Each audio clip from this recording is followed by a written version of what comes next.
Olá, bem-vindos ao canal. Vamos falar sobre o incêndio intraoperatório. O incêndio intraoperatório é realmente isso, né? É um incêndio dentro da sala de cirurgia. Em geral, as estatísticas dos Estados Unidos mostram a ocorrência de 200 a 200 casos de incêndio intraoperatório. A sua maioria, 44%, ocorre nas cirurgias de cabeça e pescoço ou de parte de tórax superior. 26% estão relacionadas a outra parte do corpo, mas são no paciente, né? São incêndios no paciente. 21% está relacionado a incêndios em via aérea, então incêndio em tubo endotraqueal e que pode acometer pulmões. E 8% são incêndios são característicos de queimadura dentro de cavidade e que podem ser aí por algum tipo de instrumental. Né? Destes casos, 20 a 30% resultam na desconfiguração do paciente, então a queimadura que faz a desconfiguração do paciente, ou que proporciona algum tipo de incapacidade, né, relacionada ao fogo, à queimadura. 1 a 2% desses casos eles são fatais. Então, o incêndio, né, a tríade de incêndio geralmente é composta por esses três: calor, oxigênio e combustível, e a relação, né, entre eles, a combinação destes fatores aqui, provoca uma reação química que é o incêndio, né? Então, quando combinados, ele provoca aqui o incêndio. Então, dentro da sala de cirurgia, como oxigênio, nós temos o gás de oxigênio mesmo, usado aí durante o processo anestésico, né, e o óxido nitroso. Como fonte de calor, nós vamos ter a eletrocirurgia, que é a ocorrência do bisturi elétrico, laser, uso da fibra óptica, os desfibriladores, dispositivos ultrassônicos, dispositivos que produzam calor ou faísca, podendo ser inclusive o drill, né, o nosso perfurador. E em relação ao combustível, eles podem vir tanto dos pacientes quanto do pessoal da equipe, dos profissionais. Estão relacionados a produtos inflamáveis, como os antissépticos, né, mas podem ocorrer também decorrentes de contato, né, desses com campos, tecidos, compressas, podem ser originários do cabelo do paciente e também de algum tipo de produto plástico. E como nós podemos prevenir? Bom, as intervenções para esse processo do calor, né, os geradores de calor, então, usar um eletrodo de retorno na musculatura, o eletrodo de retorno é a placa de bisturi, na musculatura mais próxima do sítio cirúrgico, que a caneta de bisturi, ela fique no lugar, a caneta do bisturi elétrico, num lugar seguro, quando não estiver sendo utilizada, que se mantenham compressas úmidas próximo ali do campo da caneta de bisturi, não utilizar as soluções alcoólicas durante o procedimento, então depois de feita a antisepsia, que esse material seja desprezado da mesa de instrumental e que ele não venha, né, a ter nenhum contato novamente com o campo operatório.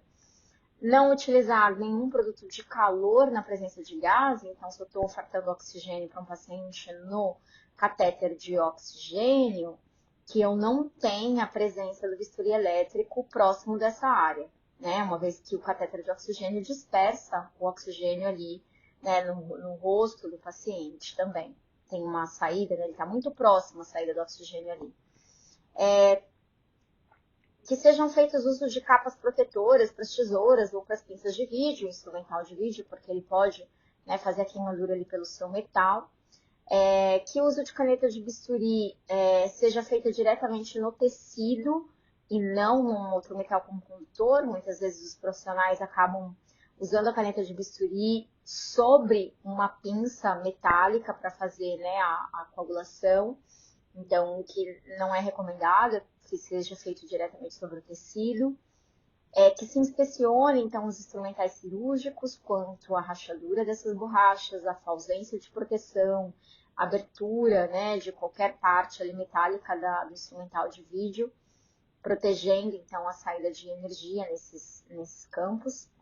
E que os equipamentos da sala de cirurgia sejam usados com segurança. Então, se temos ali alguma falha de eletricidade, algum fio desencapado, algum mau contato, algum alarme de sobrecarga energética, que a gente não faça uso, que a gente retire, né, que a gente faça a troca desses, para evitar qualquer possibilidade de faísca ou de perda elétrica ou de composição ou de prejuízo ao campo cirúrgico.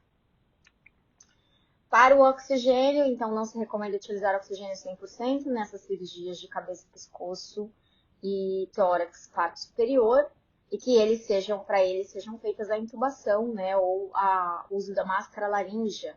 E aí sim eu tenho mais segurança no controle do oxigênio e o uso do bisturi elétrico. Se for manter um paciente, então, com catéter de O2 na cirurgia ambulatorial, que seja feito o uso do bipolar. Nas intervenções para combustível, então, assim que feita a antisepsia, se espera secar o antisséptico, né? Então, não fazer o uso da caneta de bisturi com antisséptico ainda sem ter tido a sua evaporação.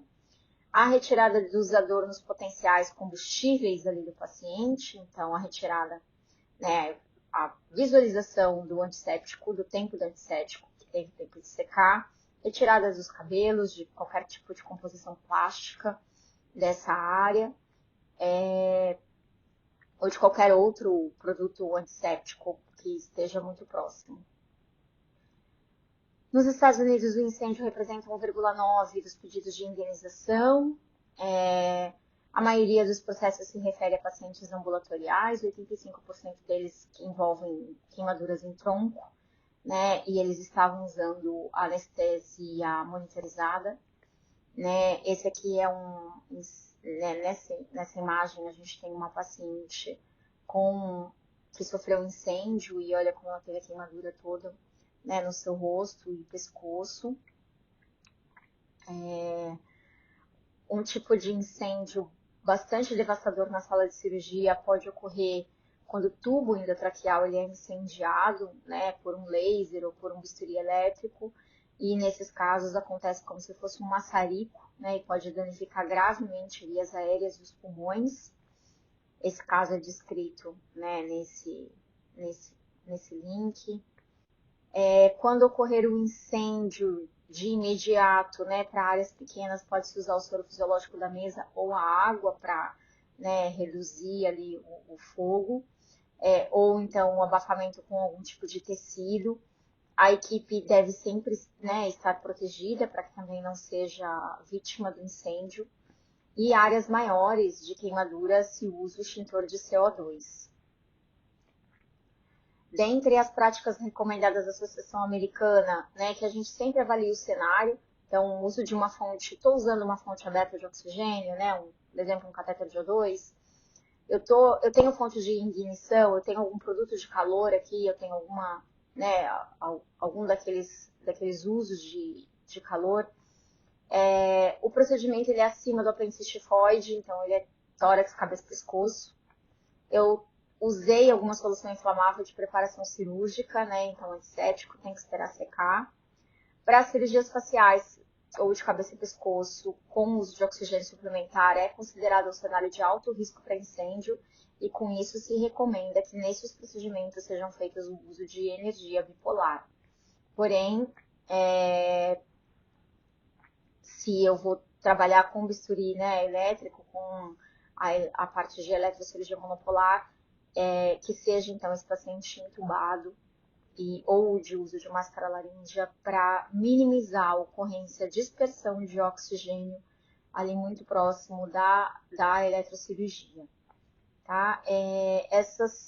O que a gente tinha para falar um pouquinho hoje sobre o incêndio, e para a gente levantar aí algumas questões, né, do nosso cuidado e de como a gente tem feito a proteção e a segurança do nosso paciente relacionado às questões de eletrocirurgia e dos demais componentes, que não é só o bisturi elétrico, né, que pode propiciar a queimadura, mas também outros componentes aí que a gente viu, como laser, um drill, né, e os materiais de vídeo, que podem queimar os órgãos, né, durante o procedimento cirúrgico por desencape ou por falta de proteção.